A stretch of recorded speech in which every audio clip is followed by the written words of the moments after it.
Welcome back to Georgia's Fantastic Tavern, an online feast of Georgian culture.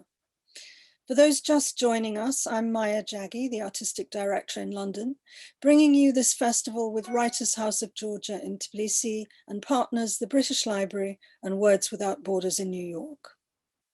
Window on Freedom, which we're going to see, is a short video, about 20 minutes, introducing Georgia's first democratic republic, which ended exactly a century ago with the Soviet invasion in 1921.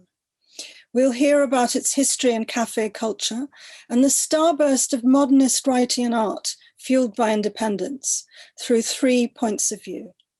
Also, what happened to those poets and artists under Stalin.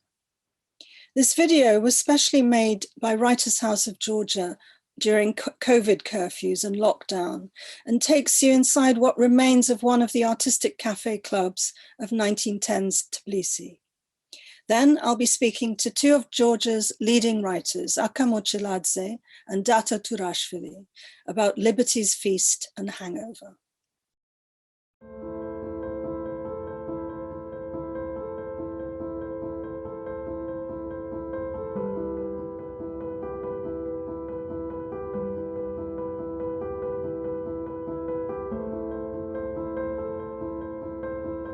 In 1801, the Russian Empire annexed the Georgian kingdom and thus ended a long history of Georgia's independence.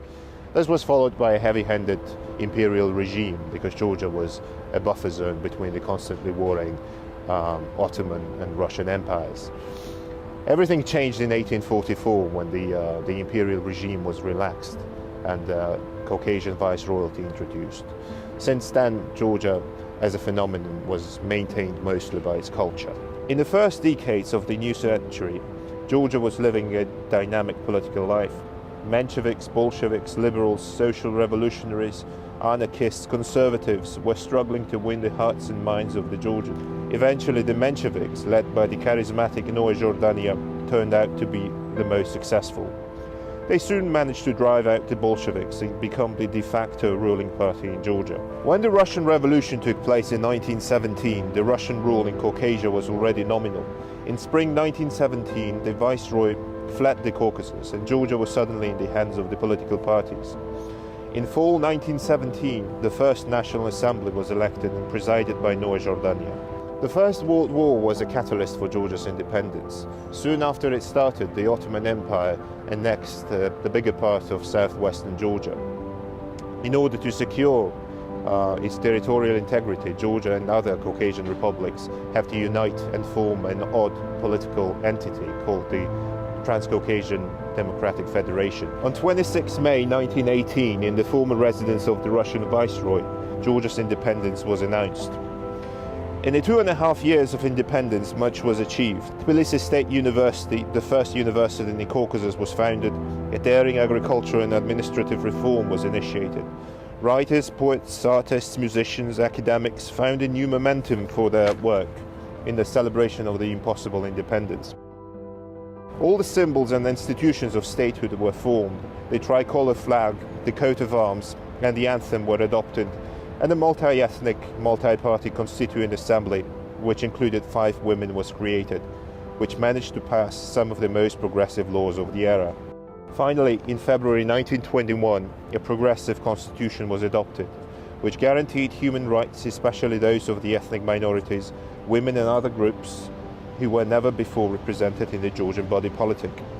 In addition, Georgia was also declared an explicitly secular state. The greatest challenge for the young republic was international recognition in the post-war balance of power. Georgia's independence was challenged both by the White and the Red Army and the Russian Civil War. And when the Bolshevik victory became imminent, Georgians rushed to find international support against them. Many foreign delegations visited the new republic. However, the initially pro-Georgian Social Democrats found it increasingly hard to find recognition in the new order.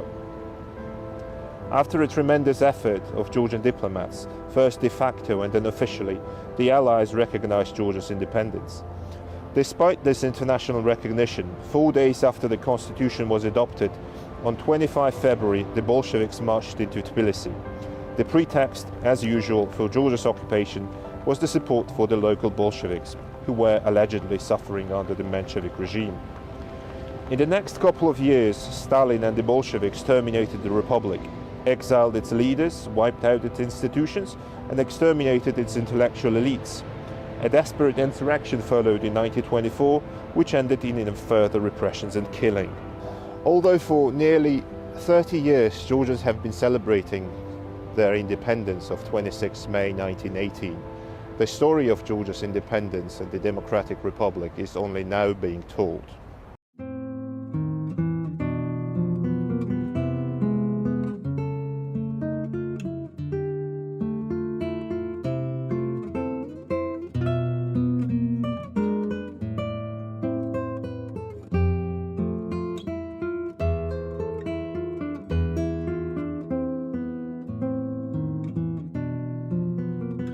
The collapse of Russian Empire in 1917 brought not only independence to Georgia, but marked the coming of artistic modernism and modernist avant-garde.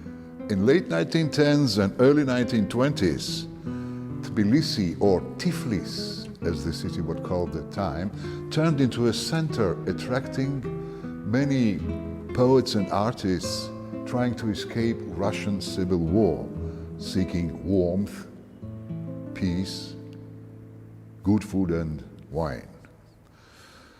Many Russians coming from the devastated cities, devastated by the civil war, when they would see the electric lights in the streets, they would kiss the land and pray to the lampposts. Those included greats, of Russian Silver Age, like Nikolai Gumilov, Vladimir Mayakovsky, a poet and dramatist who was born in Georgia, Osip Mandelstam, Boris Pasternak, Alexei Kruchonich, and many, many others. Tiflis has always been a multi-ethnic place, but it had never seen such a diversity and influx of creative individuals who spoke all languages. They even spoke some poetic shibboleth, transmentalism, invented by Russian futurists, and even Esperanto. So by the time of the First Republic, Tiflis turned into a vibrant modernist city. And all the foreigners, the artists, the poets, were greeted and embraced by Georgian poets and artists who forged Georgian modernism and Georgian avant-garde. Modernism comes from the cafe culture. In late 1910s and early 1920s, several artistic cafes emerged in Tiflis, and most of them were located on this avenue, the main avenue of the city called Golovin Avenue. Now it's called Rustaveli. Out of these cafes, the four of them used to be most popular. Those were Yuri Degan's Fantastic Tavern, the Argonaut's Boat, the Peacock Tail, and Chimerioni. Now we are at what used to be called Chimerioni, the major cafe, artistic cafe of Tbilisi, founded in 1919. Currently it's the lobby of the Georgia's major dramatic theater, Rustaveli Theater. The name Chimerioni comes from the ancient Greek mythic creature Chimera. We can still see some of the murals left on the walls. These paintings are by the Russian artist Sergei Sudeikin and the Georgian artists Dato Turashvili, David Kakabadze, and others. Here you can see the wall painting by Dato Turashvili. It's called the Stepkos Tavern. These cafes were not just places for booze and eating. Those were the places of education and knowledge. The poets and artists would hold presentations here, lectures, exhibitions, musical and theatrical performances. And of course, they would also drink and smoke darn much. Sudeikin's wife, Vera Sudeikin, is of special mention. She was the queen of this place. She was the muse and inspiration to Georgian poets. By the way, soon she'll divorce her husband, Sudeikin, and marry her old love, Igor Stravinsky, and stay with him until their death. The Fellowship of the Blue Horns was the most influential among Georgian modernists. And it was made up of such poets as Paolo Iashvili, Tizian Tabidze, Nicolau Nadiradze, Valerian Gaprindashvili, and their intellectual guru, Grigol Robakidze. They all came from the western Georgian city of Kutaisi. This is the second largest city of Georgia still. And we can say that the roots of Georgian modernism are there. Blue Horn people, they drew their inspiration from French and Russian symbolists, from Oscar Wilde, from Friedrich Nietzsche, who was very influential for them, Edgar Poe, from Filippo Marinetti, from Italian Commedia dell'arte. But also they drew their inspiration from Georgian paganism, Georgian mythology, the poetry of Vazhab Shavela, the great pre-modernist poet who died in 1915, and the paintings of Niko Pirosmanishvili, or Niko Pirosmani, the self-taught primitive artist who would decorate and paint Tbilisi taverns and small restaurants, and who then eventually became the major figure in the National Gallery, the painter of mere being, as I call him. These poets had a close association with the Georgian artists and painters who forged Georgian modernist avant-garde. Those were David Kakabadze, Lado Gudiashvili, Eleni Akhulediani, Shalvaki Kodze, Valerian Sidamon Eristavi, Petreo Tscheli, and Zdanevich brothers, Ilya and Kirill. They were half Polish, half Georgian. They were excellent painters.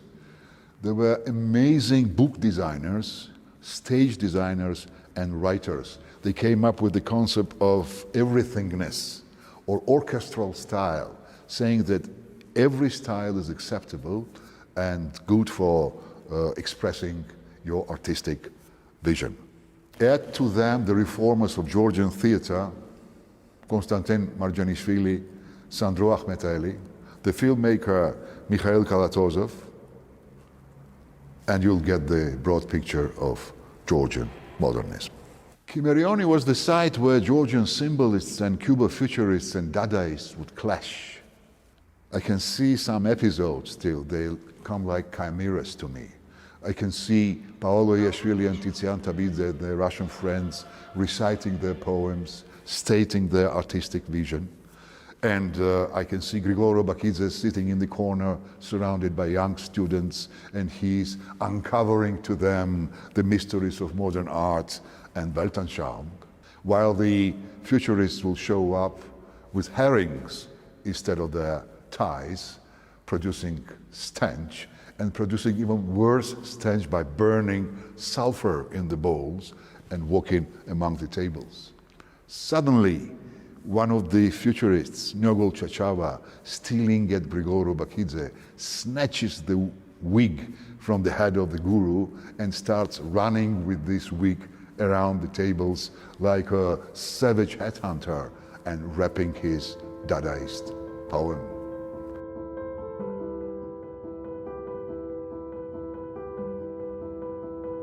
This mansion, downtown Tbilisi, was built by famous Georgian manufacturer, philanthropist, and the patron of arts, David Sarajishvili, who then sold this house to another Georgian businessman and philanthropist, Akaki Khoshtaria, who in turn, at the advent of the Bolsheviks, gave this house to the Georgian writers. Georgian writers enjoyed their modernist existence in this house for nearly a decade. But then Stalin came to power and socialist realism was imposed on them from above. Thus, the good old artistic modernist life of Tiflis ended. For some it ended literally, while the others donned the gowns of the high priests of proletarian literature. Tizian Tabidze, novelist Mikhail Javakhishvili, theater director Sandro Akhmeteli, amazing theater designer and artist Petreo Tscheli, conductor Evgeny Mikheladze. Those were executed in 1937 during the Great Purge. Grigol Robakidze fled for Germany earlier, stayed there and wrote in German. In the same year of 1937, Paolo Iashvili, after a conversation with Lavrenti Beria, the then boss of Bolshevik Georgian government and the future maker of KGB, he came back to this house, went upstairs to his room and shot himself dead. Meanwhile, the session of the Writers' Union of Georgia was underway, sharply criticizing his artistic and political views.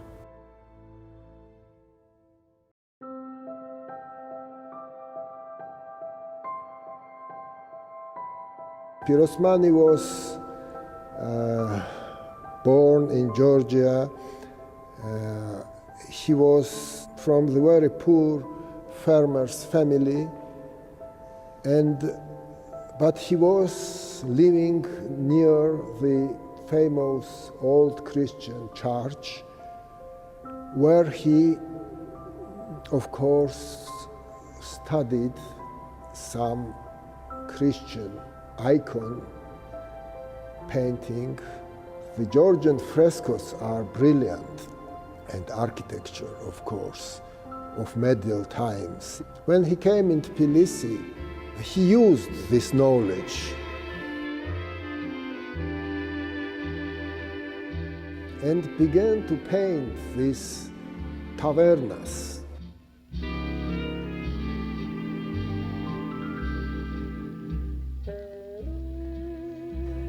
For him, it was like walls of church.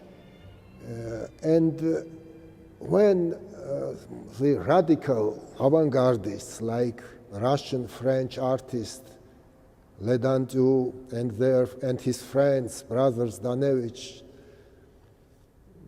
found Pirosmani, this poor painter, they were astonished. He was discovered in 1912 in the tavern Variagi, near railway station. He was discovered by the Tbilisi and Russian avant-garde. The reason why his art is so interesting is not that he's like French Rousseau, primitive artist. No, he's coming from old Christian art, and in time of avant-garde, when oldest times meet new time, when artists begin to destroy deformation, the objects and pictures, when old art meets new, Pirosmani with his old Christian tradition became like El Greco for Spain and Italy. But art was forbidden in 30s.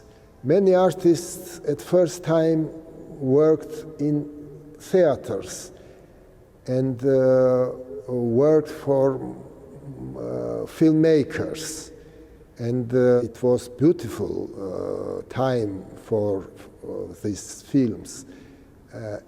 But after the Second War, they also, it was banned, and it was impossible to work even in theater after 40s.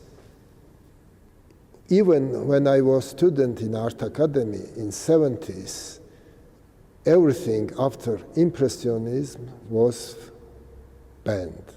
At that time, I paint pictures of old families, from old family photos, which were also forbidden in Soviet Union. There were priests, officers, nobility, farmers, and all these people were banned and killed. And even photos, it was dangerous to show. It was impossible to show my works. I call this concept destroyed aristocracy, because Georgian ethos was aristocratic, and this was banned very much. The antique history of Georgians, the titles of their kings, and the photos of aristocracy. So it was for me like new icons, and because Christian art was forbidden. After 90s, a curator from Switzerland, Daniel Baumann, organized together with my friends and me first exhibitions of Georgian modernism and avant-garde in New York, Gessi Kaplan Gallery, and in Kunsthalle in Zurich. And I hope that in 21st century the world will discover again the Georgian culture and Georgian avant-garde.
Welcome back to Georgia's Fantastic Tavern. I'm Maya Jaggi. With me in Tbilisi are two of Georgia's leading writers who were born in the same year, 1966, and both published their first books in the early 1990s.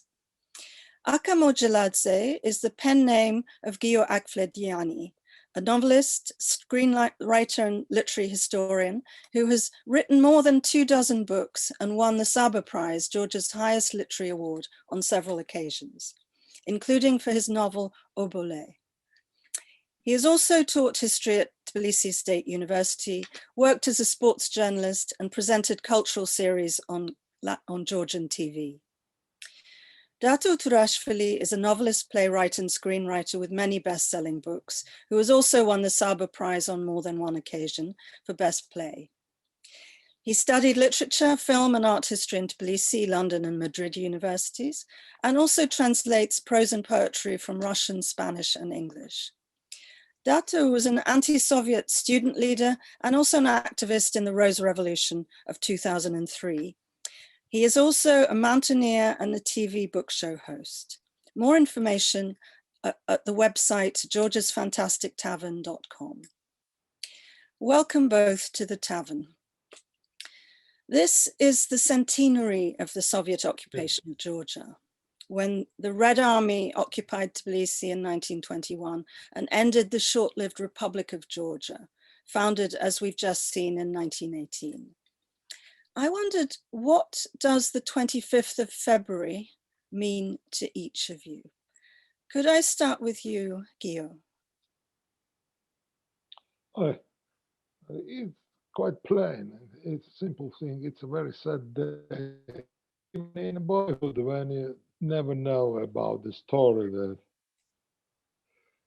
it was occupation, it was a war. It was not a long told story in our boyhood, but still in family, especially grannies, they spoke about that. Some quite short sentences, but despite that, it's a February is the most uncomfortable weather. You know, the month February has a most uncomfortable weather in Georgia. It's most boring, most heavy. Days, of course, sad. The days, of course, tragic.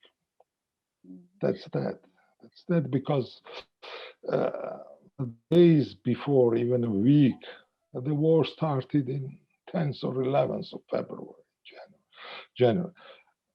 It needed about 2 weeks for them to come inside because the government left Tbilisi late night of 24th of government and army, and commander-in-chief, who was at the time, he decided to leave the Tbilisi and restore the front line in Mtsketa, which is old capital, which is about 15 minutes to drive from Tbilisi.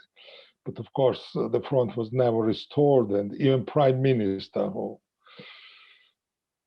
took a train to Mtsketa, he slept until town of Gori, where he awoke and saw on the station the commander-in-chief who tried to restore and to bring together some soldiers. So it's a tragic day, and I'd say it's always sad when you're losing something which is brought after so many.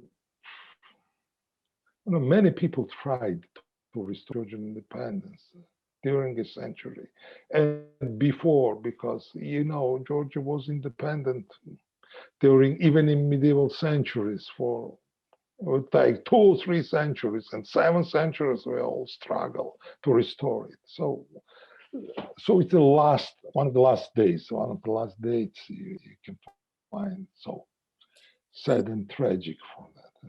And Dato, could I ask you the very same question, what the 25th of February means to you? Yeah, I totally agree with Gio, with Aka, because we didn't know everything about 25th of February, about that time and about that republic and what was happening really in 1921. But it was so tragical day that I remember my feelings from the childhood. I found my first story, I think it's my first story, and the title of that story is 25th of February, without year. But because of the feelings we had, this is really tragical story, as I remember, there was it was really forbidden to know more about the situation, about the so-called Mensheviks, and what really happened. But we could feel it. It's strange, but we could feel it, that it was most tragic. Yeah, that's right. Yeah, because parents, for example, we are friends from the childhood, and I remember his parents and my parents. What did they talk about? With kids, it was not everywhere in Georgian families where you could talk about the independence, you understand? But even when they didn't talk about it, we could understand what did they want to tell us. You understand? It's strange, but I'm absolutely sure that that was a strange knowledge without the publishing. That it was forbidden. The books about independence, about that time, about the first Georgian Republic, was forbidden. We did not have books.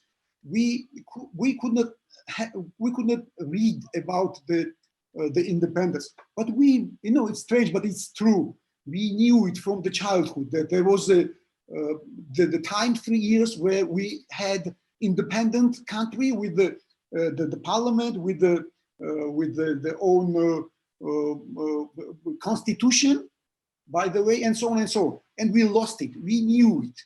And for example, what's strange, what happened with me, in 90s, I wrote a play about, the title of that play is Republic of Georgia was. And it happens, I think, with everyone, with any author in the world, that, if you have written something, book or play or something, you don't touch it. It does not exist anymore for you. You think just about new one. And what happened with me with that play, I wrote the play 20 years later. You understand? So it was 20 years ago I wrote it, the first version. And then just 5 years ago, I wrote the new version because the propaganda, Soviet propaganda against the Mensheviks and the independence of Georgia was huge. Even we had this, this influence of that propaganda. You understand? That's right. That's right. That's right. Yeah. And in my first version, it was, it was of course my vision, my opinion about them. But 20 years later, I understood that it also I had an influence from the Soviet propaganda, and then I wrote a new version. Yeah, it's strange, but it happened with me because then how did you change it, Dato? I mean, how was it different? I discovered that it was really brilliant experiment, as Eric Lee says, because it was the first state in the world where social democrats could win through the elections. And they didn't have enough time for everything, but reforms they did it. It's really, you can be very surprised.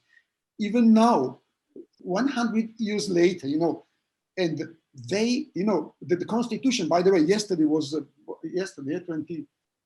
So even now, that Constitution can surprise a lot of people in the world.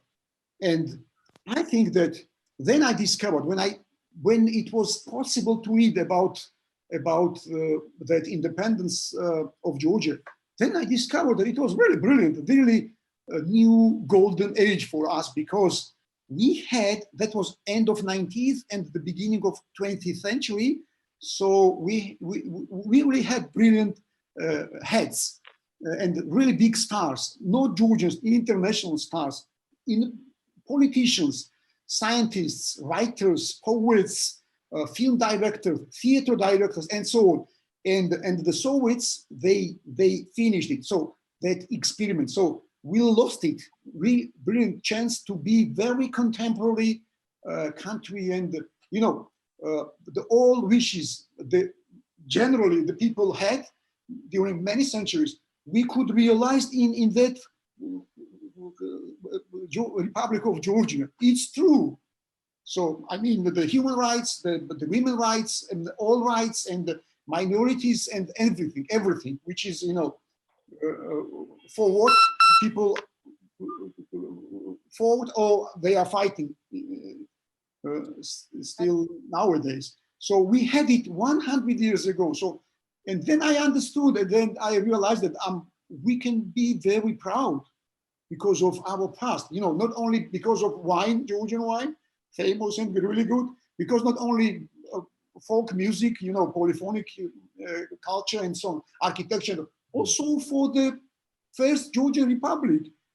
We can be very proud. It happened here, really before then in Europe, for example, after the World War II. And people don't know, even in Georgia, they don't know about it. Although you say they don't know in Georgia, but there now is a growing interest. I mean, you perhaps were one of the earlier writers, but the writers I've been speaking to are interested in this period for their fiction, their plays, and also young historians, I think, have become very interested in looking at this. Gio, is that right? That's right. That's right. I have heard and I read some couple of articles. Young Georgian historians visited even British archives and found a lot of interesting about that country. That was really a special country, but you have to know, quite frankly, that country has no order. There were rebellions, far leftist rebellions, which were covered under some minority problems and so on. For example, Ossetian, Abkhazian rebellions at that time, they were communist, they were far left. Bolshevik rebellions, in fact, financed and helped by Russian Bolsheviks. But that's not a problem for our point of view, from this angle we are looking at. This was a wonderful country because in a way that it was a very poor country with a lot of problems, but the laws this country has established, they were wonderful for minorities, for women, for children. There were laws which we are now trying to get. For example, first ever a woman, parliament member woman, she was Georgian, and first ever Muslim woman, member of local authority, was also from Georgia at that time. It's very strange when you have around these guys with guns and rebellions and far leftist ideas. Despite that, the government of that independent Georgia, were never considered as heroes in Georgia because they were leftists, they were social democrats, and not enough patriotic, as Georgians usually think so. But on another way, they wrote, and the codes nobody ever had written since that in Georgia. When they tried to establish them and to enforce them, that was a problem. It was a quite difficult country. It was a country like paradise, which has all these human rights. Human rights were written and people tried to enforce them, but the situation around Georgia was always difficult. There was a, how to say, it was an almost permanent war. Ottoman Empire, even Armenians, even Azerbaijanians, and of course Russians fought with it. Inside Georgia, the minorities fought against this government. So it was a country with great problems. It was a country with such vision of great, I even don't say future. It's about freedom, that people who were in Ghana, they understood what freedom was, and that's maybe it's the greatest thing they had understood. The end, of course, was dramatic, and they ran away to Paris, and so and the Reds arrive here. But anyway, if they last longer, it would be much better even for today, for Georgia. Even if they survive 10 years against them, we'd have the thing we can rely on today. But we are other things, but we had the better ones at that time. You both mentioned. It's lost. History has the thing like that. Sorry to interrupt, Gia.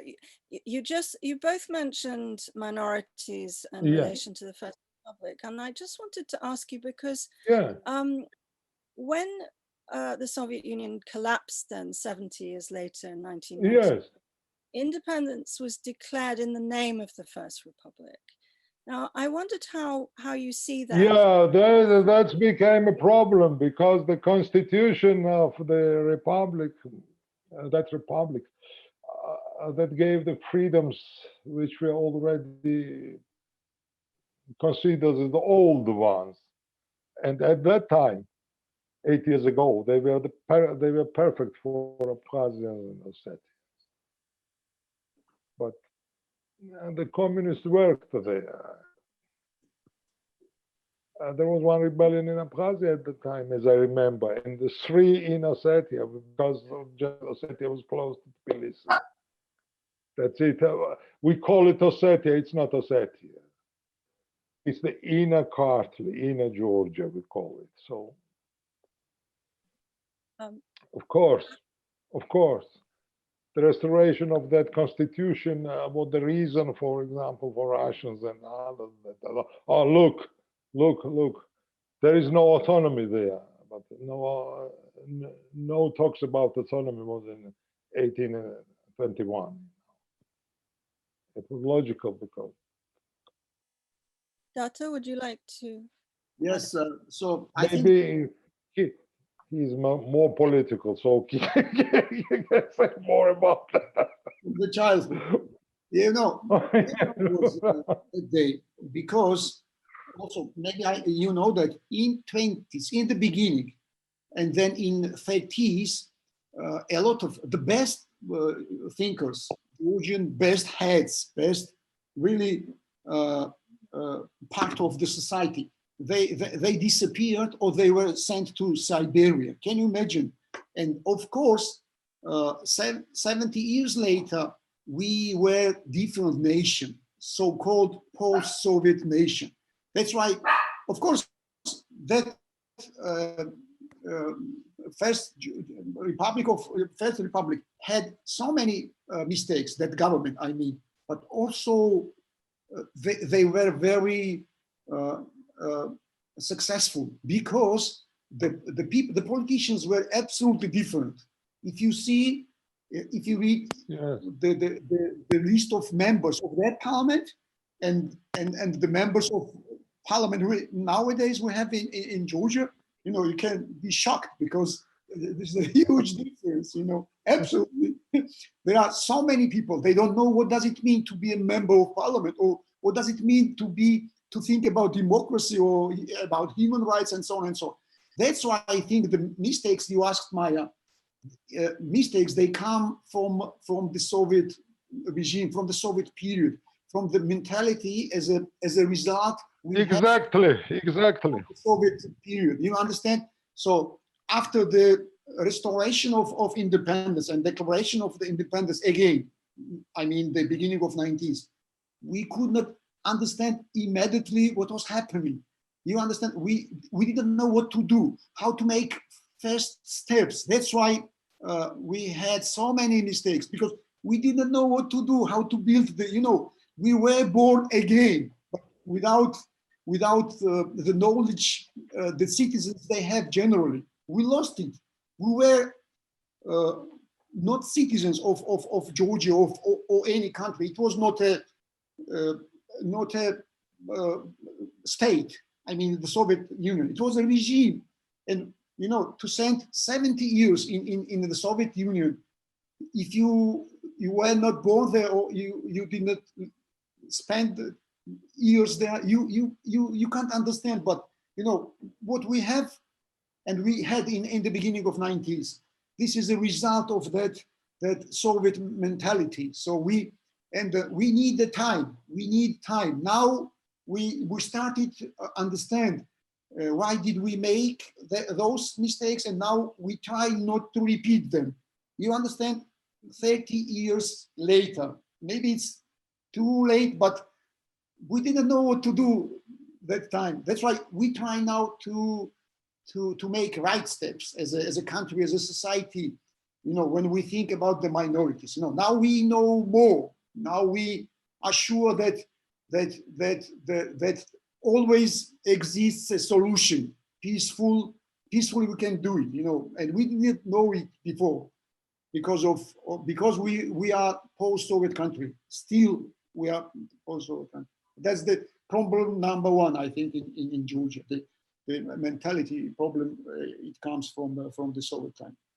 You've both talked about the suppression of the history of the Republic and of that period, and also of the Soviet mentality still persisting. So I'd like to ask you about the role of literature in both re-examining history and also in particular in re-examining the Soviet period, and whether that period has begun to be looked at in literature and also in theatre, and whether those kind of distortions of history have been addressed by your own writing and also by other writers.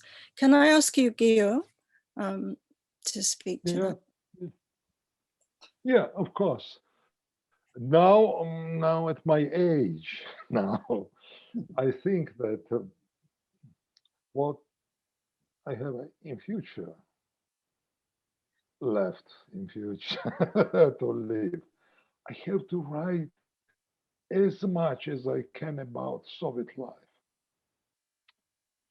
I think now like that, I never had this special such target to writing about. It was free, but now I think I have already started. So, but now I think that our new generation knows nothing and knows nothing about the life we lived there. Not only we or our generation or something like that, but all the ones. It's a terrible story because I think that what happened with us and what is happening with us now, it has a great trace back Soviet traditions and Soviet law and everything that and mentality which was brought after that. So I think that we have to write a lot about Soviet Union, about Georgia's life, for Georgians, I think. I'm not interested in their life because they in Russia, as I guess, and watch TV and so on, they adore Soviet Union. They adore. We have some part of people who say that the life there was well secured and so on, but still for young people, they have to know that even through fiction, even through non-fiction, you have to write about that a lot. I think that I'm just recollecting now, it was 1985, long before, it's 2 years, but it was long at the times. Soviet Union and Tbilisi, there was the publishing house Merani published an anthology of Georgian poets. It was called 1,000 Lines of Poet, like that. And every segment, every author, when the part of the author started there was a photocopy of handwriting of that author, some words, short words. Handwriting that was lovely, it was like design. But suddenly people found that there was a poet like that, Aka Morchiladze, a Georgian symbolist who survived, the lone survival guy who lived until 80s. All others were shot or died early in 30s and so on. And there was his verse on this photocopy entitled 1921, 25th of February. And it was his handwriting. And the lines we saw there, it happened in summer, holiday times. It was not noticed such cleverly. The snow was falling and Tbilisi was grim. I'm just translating from Georgian there.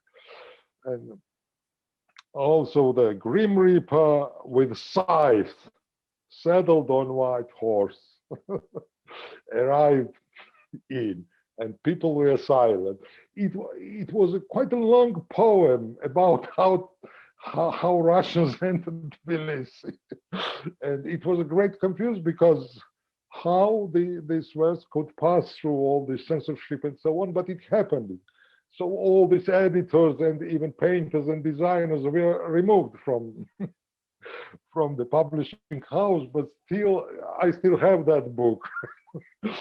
It's already quite old, but still the things like that happened, and the feeling of truth. The author was still alive,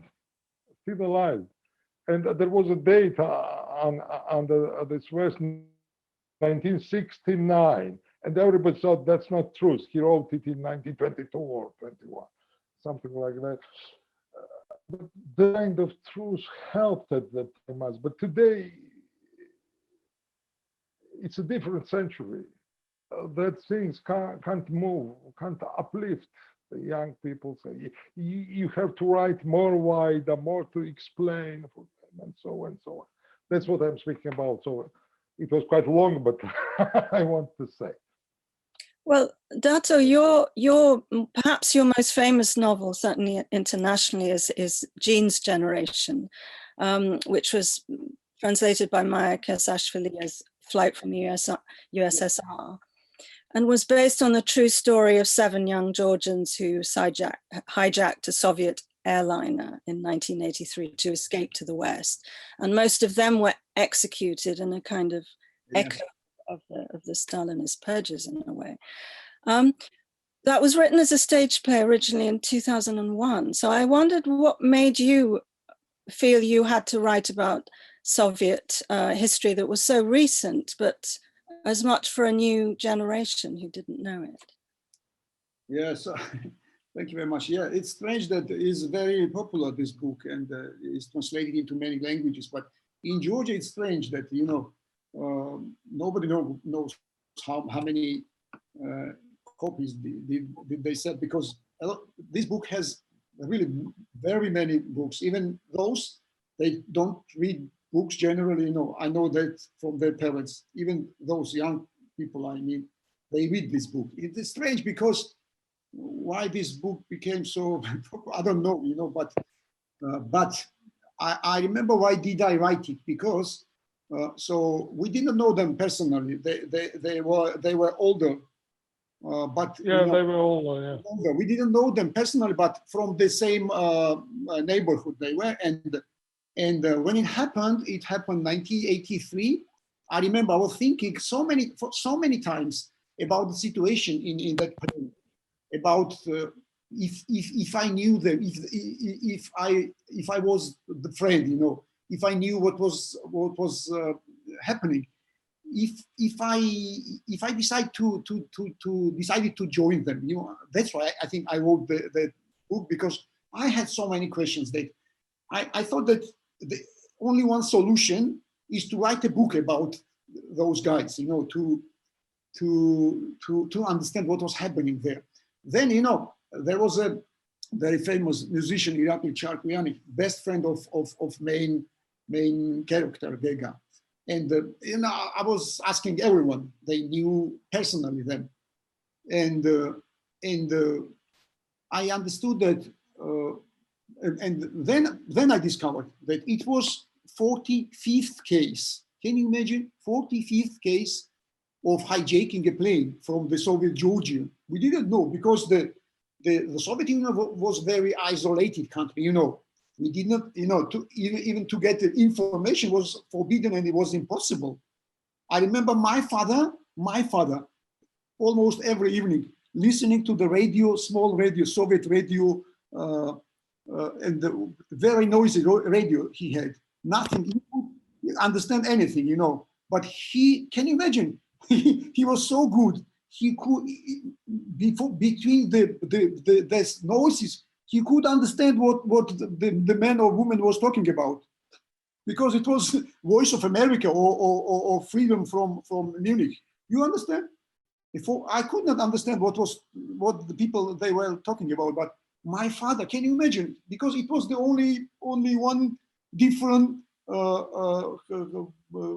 voice for him, for the soul. opinion, yeah.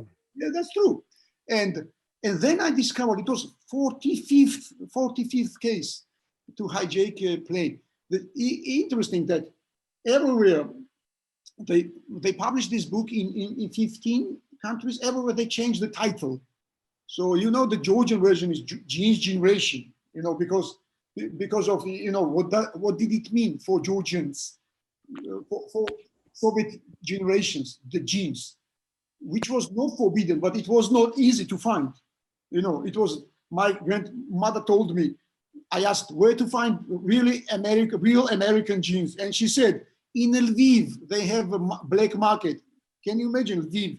I saw on a map, Lviv, that's Ukraine, was so far from, and she was joking, but it was true.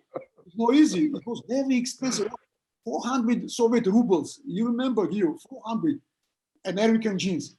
And the others, for example, German publishers or Dutch publishers, they asked me to write a special chapter, which is not in a Georgian version, the special chapter to explain to the foreign readers why the young, famous, nice, and normal people decided to hijack a plane to escape from the. So you understand? They my Dutch publisher, for example, he told me it's impossible to understand in Netherlands. What does it mean? You can, if you want to go to America, so why not? Why you try to hijack a plane? You understand? That's why I wrote a special chapter where I was trying to explain what does it mean, what kind of country it was, the Soviet Union. So why we always wanted, and why we wanted to escape from the Soviet. Really, we wanted to escape from the Soviet regime. And I think that this book is a kind of answer to the regime. By the way, to the Soviet regime, to the Russian Empire, because as you mentioned, I wrote a play, and then I wrote a book, but I didn't want to publish this book in Georgia because it's a very tragical story, because of the time was death penalty in the Soviet Union, also in Soviet Georgia, and I didn't want to remind again and again about this story. But in 2008, when Russians started bombing also Tbilisi, so I said to my publisher, okay, you can publish it, because I understood that this was only one answer, one reaction or response from me as an author to the Russian bombs. I didn't know what to do, so I published that book that says, be careful. So this is the country, the same country. The country, the Soviet Union does not exist anymore, and that country has a different name, but they can do it the same. They have done in the beginning of 20th century, then in 1959 They are all same. and 2008. Every time. I remember we were very young, we were students, and parents, they were so afraid. And I remember phrases from my mother and father: be careful, because you don't know what they have done in 1956. And I was, it was funny for me. And I was trying to explain that it's not 1956 anymore. This is 80s, end of 20th century. They can do it, but they did the same. And then in 2008, my kids also told me that it's different age, it's different century, 21st century, but they did the same in 2008. So that's why I published this book. I think so. I don't know. There are many reasons why we. You mentioned, thank you. I mean, you mentioned the 19th century, and I did want to ask a little about the history of that relationship, because I think people won't necessarily know very much about that empire. But Guillaume, your novel Of Old Hearts and Swords, it's set in the 19th century, and it's a tale of abduction, chivalry, cultural misunderstanding. Yeah. Soon after the Russian annexation of Georgia in 1801. Can you just tell us briefly what kind of colony Georgia was? And do you see the relationship between Russia and Georgia as based on a kind of misunderstanding? Oh, it's so complicated.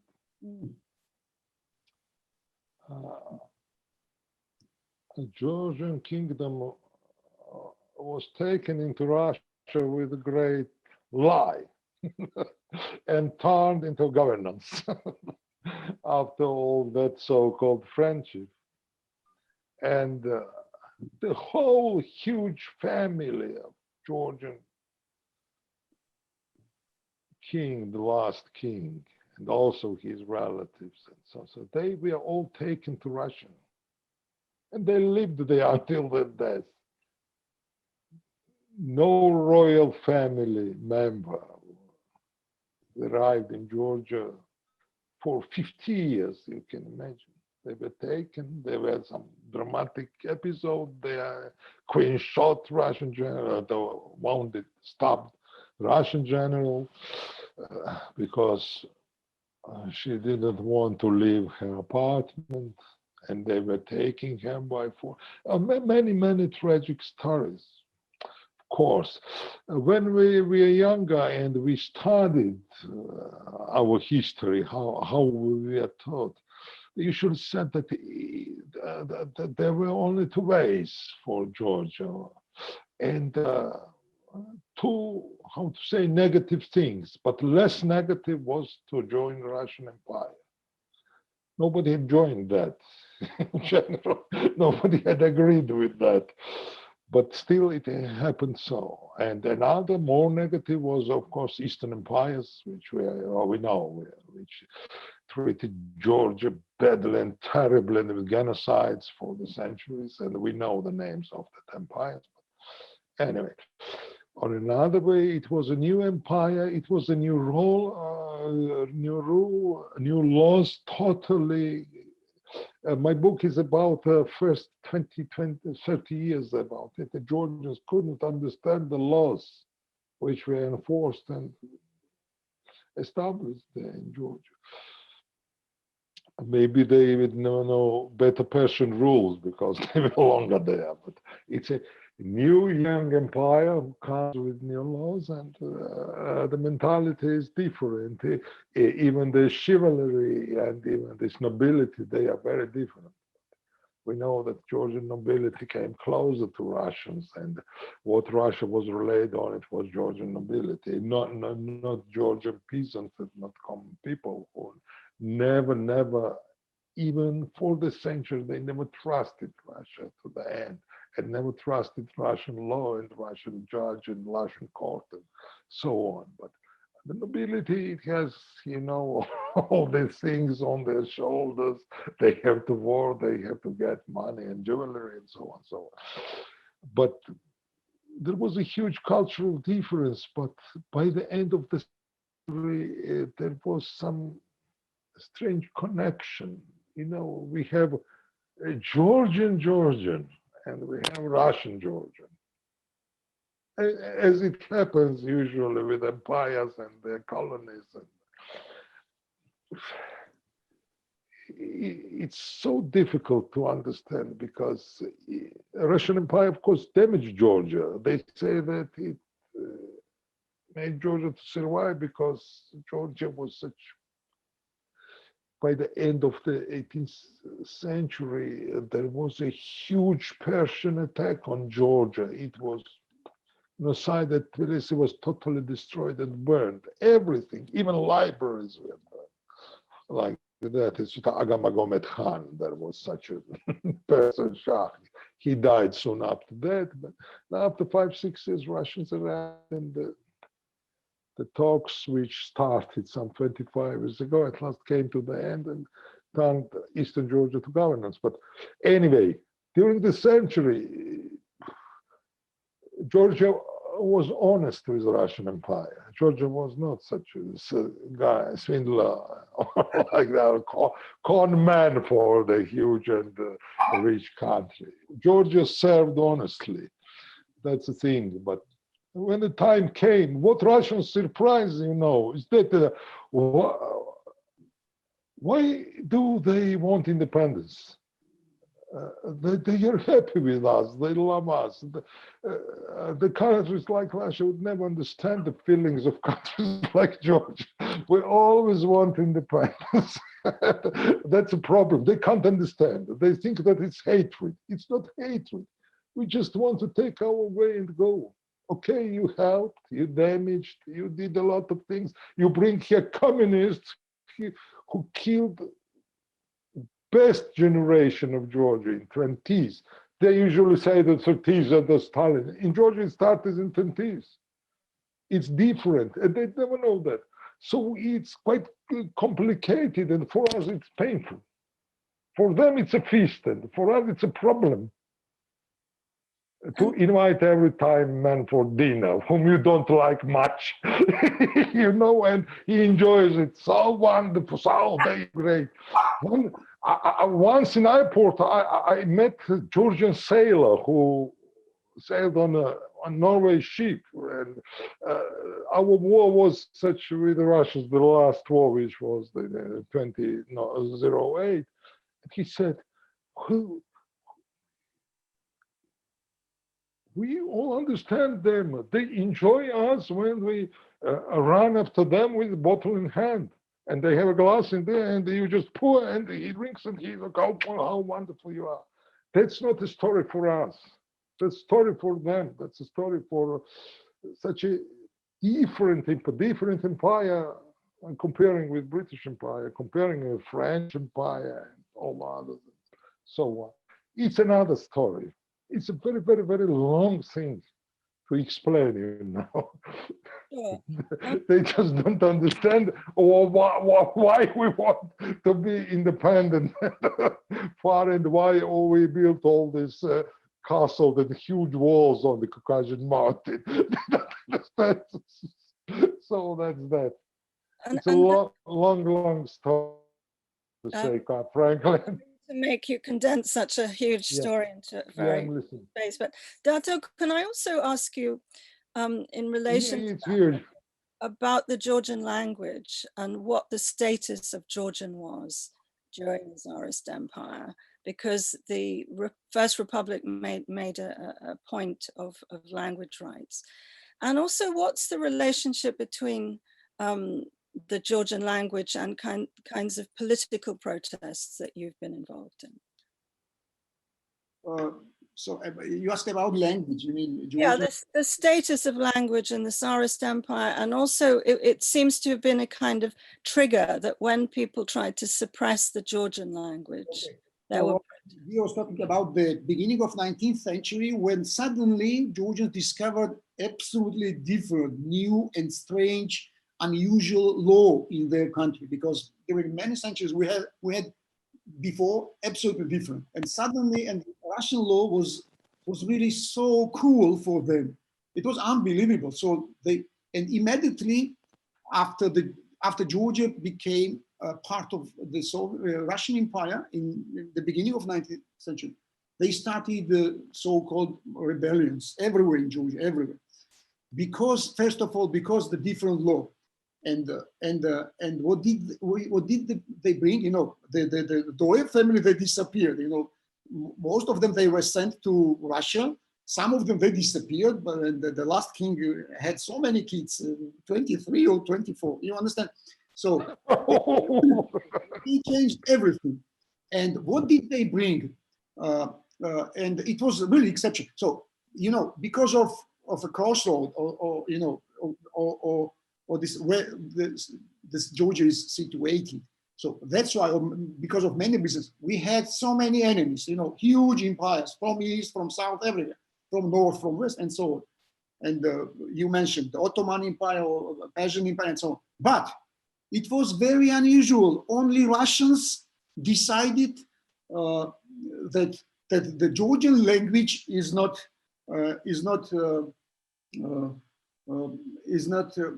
so decided to it was forbidden.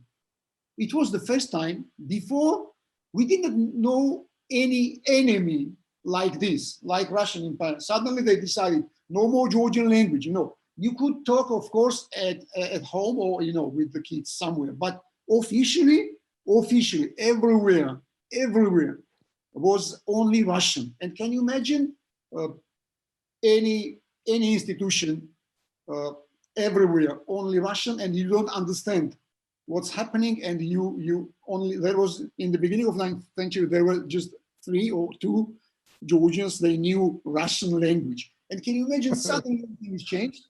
And it took 1 century to study Russian for Georgians. In common, 1 century. It's true. And that's why, for example, our best writers started translating plays, because the only one solution to hear Georgian language was at the theater, on a stage, from the stage. That's why even Ilya Chavchavadze, the best friend of Oliver Wardrope and the Marjorie Wardrope, he translated Shakespeare into Georgian, because he knew that in this case, Georgians could hear Georgian language, which was forbidden. In 20th century, by the way, in 1978, I remember with Gio, you know, Gio, maybe you remember, we decided to write proclamations, so-called, against the regime, because suddenly we were only Yeah. We were school boys, and Yes. suddenly I remember that lesson when they closed all doors. You could not get out the school building, and we didn't know what was happening. It was 1975. We were kids, but we understood that was happening something very important. And the older guys, they told us that on Rustaveli Avenue there is the protesters against the new law. The new law was against the Georgian language. Can you imagine? So what did they have in 19th century? They tried to repeat to do it again In fourth, yeah. 1978 in 20th century. So it's true. So of course we are, we are very small country. I mean, only we read and talk and speak this language. And of course, we don't know exactly how many we are, about 4 million, maybe no more. But we are only one nation in the world who can care about this language, or who can survive and who can keep and who can think about it, how to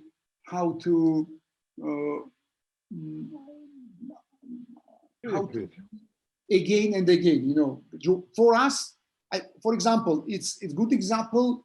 There was a really good Russian writer, author, poet, and also novelist, Bulat Okujava. He was Georgian, but he wrote all his books in Russian. So for us, for them, he is Russian writer. You understand? So for us, for Georgian authors, to be a Georgian writer, it means to write only in Georgian. True. Yeah, because this is for us very old, unique, and so on and so on. And maybe you know that it's also very strange that we have 3 different kinds of alphabet letters. It's also very strange that so for religion texts we used another letters, for novels another, for Rustaveli used another, and so on. So 3 of them we had. It's really very strange because we are really very rich, because there are about just 14. I'm not sure, but about 14 independent alphabets in the world. The Georgian is one of them, and we have also 3 different. These scripts now have UNESCO. 3 different scripts. Yeah, I mean, it's also strange. So it's very, very important for us, and very important. By the way, in the Soviet period, you have to know that Georgia has more rights in culture. So, for example, you could perform here in Tbilisi, in Georgia, the play, which was absolutely forbidden in Russia, in Moscow, but it was not Russians know how. For example, the same was happening with Oscar Wilde. Oscar Wilde, they could perform Oscar Wilde's play in Dublin, but not in London, because that time Ireland was part of British Empire, so they had more rights in culture, but not independence. So the same was happening with Georgia. So it was like as John Steinbeck traveled, maybe he wrote a book, Russian Diaries. I don't remember. And there is very strange phrase that every Russian's dream or wish is to come to Georgia even once in his or her life, or if it's not possible while he or she is alive, after death, because for them, as Steinbeck wrote, for Russians, Georgia was something like a paradise, because it's true that in the Soviet period, it was, Georgian filmmakers, for example, they made movies, which was impossible to make in Moscow, in Russia. Also with the... You had more freedom in Georgia in relation. For example, Russians had a Nobel Prize poet, Josip Brodsky, well known. And for example, he could not publish any poem, any poem in the Soviet time before his you know, he emigrated then to the United States. But it was normal and it was okay. He could come to Georgia, and Aka Morchiladze, our famous novelist and the poet, translated, he could his poems into Georgian, and it was possible to publish them in Georgian. For example, they had musicians, rock musicians, jazz musicians. They didn't have concerts in Russia. It was forbidden. But in Tbilisi, we had rock, even rock festival. You understand? So they could allow more in culture, in other movement, but not independence. You understand? Not political, not independent. But of course, they knew that we are talented people, so we are very interested in culture. So they knew what to do, how to stop this movement. You understand? How? Of course, they could not stop. And every time, as Gio said, they don't understand us. Why we again and again, in any time, any situation, we need the same and the same, independence and freedom. They don't understand it, but we know that this is the magic secret of surviving. You know, we absolutely sure that this is the story. This is the adventure of nation. To fight or to looking for freedom again and again. This is the secret, because in other case we could not survive. I'm absolutely sure, because this was energy. This was the main energy, main moving force. Yes. Gio, Dato started by talking about language there, and I just wanted to ask you quickly about the way that you renewed the Georgian language and literature in the very early post-Soviet days in the 90s. Your novel Journey to Karabakh was at the forefront of that kind of renewal, the fragmented novel about a privileged youth who wanders into the incipient Karabakh war. Now, what sparked that novel and what made it new? A couple of my novels, especially early ones, they are written on a Tbilisi street slang, which was never used. You know, as I read the Soviet times, the novels, stories, books, usually, there was something academic, not used in everyday life, you know. For example, even yesterday, I with my producer friends were discussing how to develop the story of one Georgian detective novel, where the speech and dialogues, they are so clumsy, so funny, because, for example, the police officer speaks with his chief and does to him and says, "Comrade Colonel," blah, blah, blah, blah, blah, blah. It never happened in real life. They'd say just name or Batono, which means in Georgia, Mr. For example, Batono George, Comrade Colonel George, they'd never say, but it was written in books. The language of books was so formal. So, you know, that was a problem, because every formal document you have to write in Russian. If it passed, even, for example, if you write, when you're a student, it writes some, how to say, to your dean, for example, on your department, you can write in Georgian, that's okay. But if it's formal, and when your dean goes up there to rector and up there to the offices, he would write it in Russian, you know. So there was no skill of formal language in Georgia. It was lost. We have great formal language of 18th century, because it may sound funny, but Georgian formal, quite often, many Georgian documents, formal documents written in verse, you can understand it. When the king signs it, he signs this it through the verse. He tries to, like a short poem, when he agrees. That was a great culture which was totally lost, and also language struggled with that, because the formal language pushes you. When you have to write every single document in Russian, it's finished. Even the professors, even the great intellectuals, if you give them this paper to write some simple thing for the, for example, director, head of department in Georgian, they were confused because they never did that.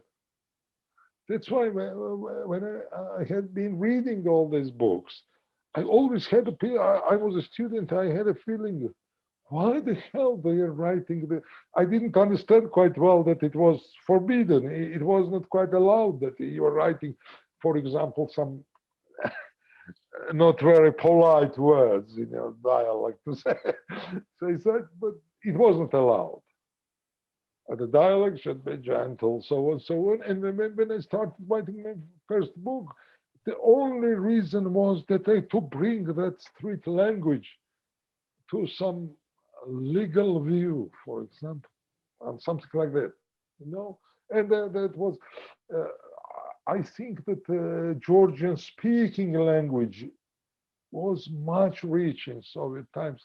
When I was a young man, I don't know, even in Stalin times, it was even more terrible, because if you see the newspapers, Georgian newspapers, the 20s, the language is totally dead and killed. And it's full copy of Russian translation, right? All these terms and turns, and all this usage of bureaucratic language. And later it turned into, even it was funny, the great writers wrote great novels, but still without using the everyday language. If it's a modern story, if you're writing something like Marquez, and I understand, you have a life. But if it's a modern story, everyday story, why the hell you're hiding all these expressions?